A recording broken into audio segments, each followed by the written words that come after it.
What's going on, guys? So I just wanted to kind of show you guys what I do on the weekends. Driving for dollars is a great way to generate leads. It's free, and what I found from my experience is these deals.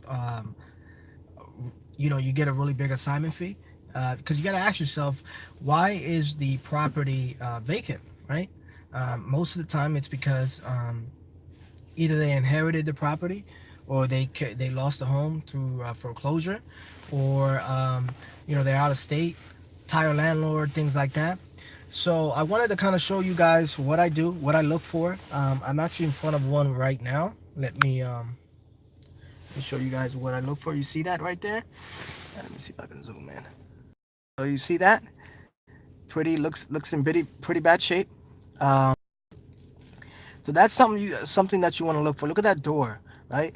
And it looks like it looks like it's vacant. So I'm gonna write that address down. Let me go ahead and flip this over. I'm gonna write that address down. I'm gonna look at the county tax assessor's records and find out who the owner is.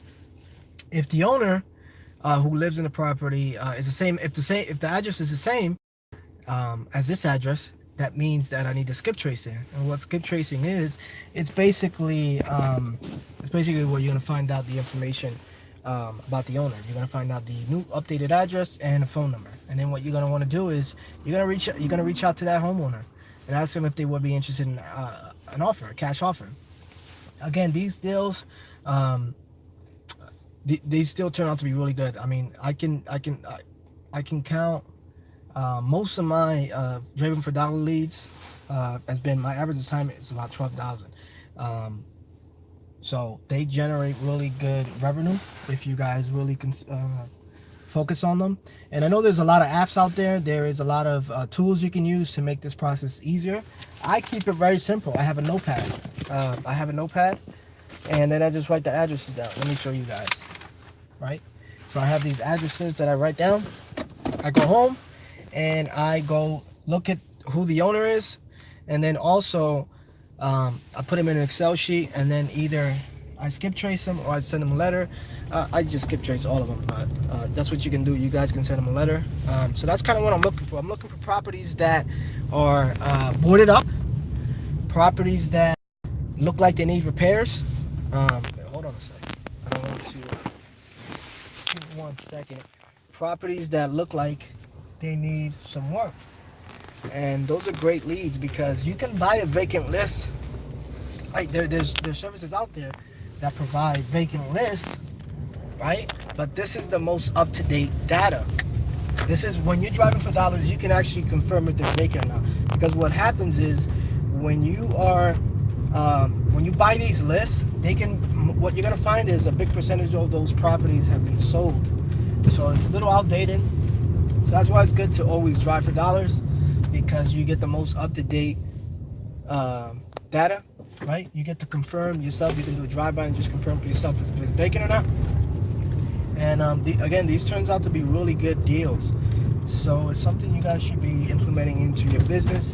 Spend a couple hours driving around and looking for distressed properties. And it doesn't always have to be boarded up. These properties don't have to be boarded up. They just have to look like they're in distress, right? Or like they might have, filled mailbox, or broken windows, or the garage is filled with all this stuff. They might be hoarders and things like that. So it's something you should definitely be looking out for when you are driving for dollars. So all you gotta do is just write down the address, and then go to your county assessor website and look up who the owner is, and then you would skip trace that, and then you would call them and ask them, hey, I'm calling about the property on 123 Main Street. Just call and see if you have any interest in selling it.